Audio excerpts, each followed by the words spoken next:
की संस्कृति को दिखाते हुए और वंदे मातरम को करीब 150 साल हो चुके हैं। वंदे मातरम के 150 साल पूरे होने के बाद खास तौर से जो सांस्कृतिक मंत्रालय है वो वंदे मातरम की थीम पर अपने टैब्लू को इस बार दिखा रहा है कर्तव्य पथ पर। कर्तव्य पथ पर ये दिखाया जाएगा कि क्या भारत की धरोहर है और संस्कृति मंत्रालय 150 साल पूरे होने के बाद इसके ऊपर ये बना रहा है। और इस पर ज्यादा बात करने के लिए हमारे साथ जुड़ रहे हैं सर, आपका टीवी 9 पर स्वागत है। धन्यवाद सर, 150 साल हो गए हैं वंदे मातरम को। आप मुझे ये बताइए कि क्या बताना चाहते हैं किस तरीके से ये भारत की संस्कृति को दिखाती है। संस्कृति मंत्रालय की झांकी इस बार 150 वर्ष वंदे मातरम की पूरी यात्रा को दर्शाती है, जो ये गीत ही नहीं है। हमारे member secretary doctor Sachidanand Joshi जो IGNCA के सदस्य सचिव भी हैं, उनके हिसाब से ये गीत नहीं है, ये एक राष्ट्रीय चेतना का प्रतीक है जो हमें निरंतरता में पीछे से आगे तक जोड़ते आ रही है। और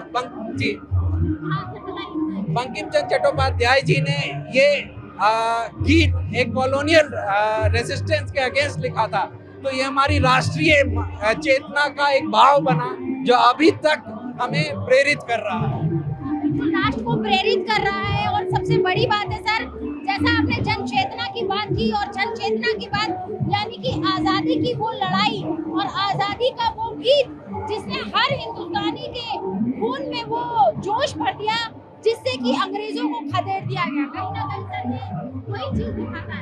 बिल्कुल अंग्रेजों को खदेड़ दिया। ये कॉलोनियल ऑपरेशन के अगेंस्ट एक राष्ट्रीय चेतना को जगाने वाले गीत बनी, जो आज तक हमारे जनरेशन नेक्स्ट तक को इंस्पायर कर रहा है। और वो हम आपको दिखा सकते हैं कि हमारी झांकी में जो लाइव एलिमेंट है उसमें भारतीय विविधता को दर्शाते हुए ईस्ट वेस्ट नॉर्थ साउथ सब जगह के फोक कलाकार और साथ में जैन विष्णुपंत भगनीस के द्वारा गाई हुई गीत के जी। एक बार सर हम लोग चलते हैं इस झांकी के बारे में भी थोड़ा सा समझते हैं कि ये झांकी जो है कैसे आजादी की लड़ाई, आजादी के लिए हर हिंदुस्तानी की उस सोच को कैसे दिखाती है। आप देखिए कि हम ये गीत हमारे वैलर जगाता है, हमारे सब फ्रीडम फाइटर्स में वैलर की क्या कहते हैं, वो उन्होंने वैलर जगाया, उनको प्रेरित किया। खुदीराम बोस को दिखाया गया है और मदन लाल ढींगरा को दिखाया गया है, उन्होंने कैसे इस गीत से इंस्पायर होकर वंदे मातरम कहते हुए सूली चढ़ गए। तो और भारत माता को दिखाया गया है कि वो निरंतर आज तक हमें प्रेरित कर रही हैं राष्ट्र के प्रति, राष्ट्र के गौरव के प्रति, और हम इसी तरीके से राष्ट्र के गौरव को आगे बढ़ाते चले जाएं। सर, इस झांकी को बनाने में कितना लंबा वक्त लगा, क्योंकि इसमें सारे उन स्वतंत्रता सेनानियों की तस्वीर है जिन्होंने देश को आगे बढ़ाया और देश को आजादी दिलाई।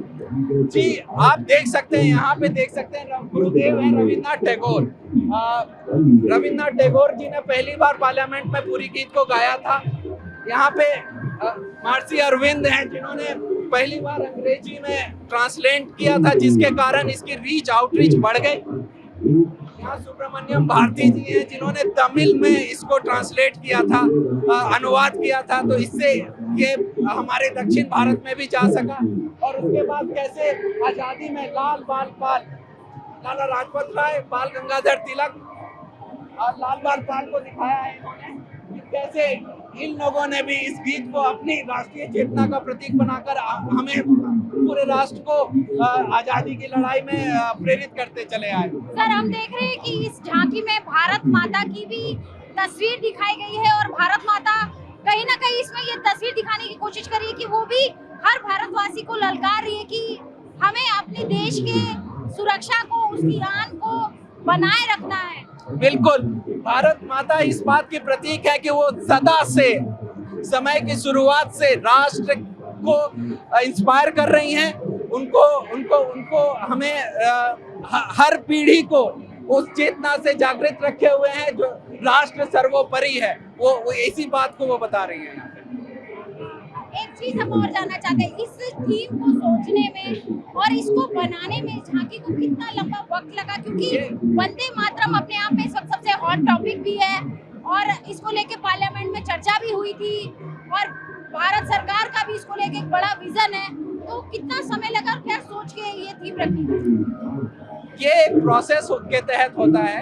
ये जो आप विजन देख रहे हैं, जो सारा कॉन्सेप्चुअलाइजेशन है, ये हमारी संस्कृति मंत्रालय की तरफ से संस्कृति मंत्री, सेक्रेटरी, हमारे आईजी इंदिरा गांधी राष्ट्रीय कला केंद्र के सदस्य सचिव डॉक्टर सच्चिदानंद जोशी जी, वो सब लोग इसके कॉन्सेप्चुअलाइजेशन को हम एक उसके प्रोसेस में भाग लेते हैं। फिर मिनिस्ट्री ऑफ डिफेंस जो मीटिंग्स होती हैं उसके तहत सारे चेंजेस करते हुए इसको बनते आज लगभग 3 महीने लगते हैं। 3 महीने हैं। तो सर कितना एक्साइटेड है अब इस झांकी को लेकर, क्योंकि वंदे मातरम एक बार फिर से सुर्खियों में है और सबसे हर किसी की नजरें इसको ढूंढ रही होंगी। वंदे मातरम हमारे लिए सिर्फ एक गीत नहीं है, एक भाव है, एक चेतना का हमारे अंदर हमें उद्वेलित करता है, हमें प्रेरणा देता है। तो ये गीत से बढ़कर एक भाव है, ऐसा हमारा डॉक्टर सच्चिदानंद जोशी जी का सदस्य सचिव जी का मानना है। तो ये भाव है, आप समझ सकते हैं, राष्ट्रभक्ति से, राष्ट्र सर्वोपरि है, उसका प्रतीक है ये राष्ट्र।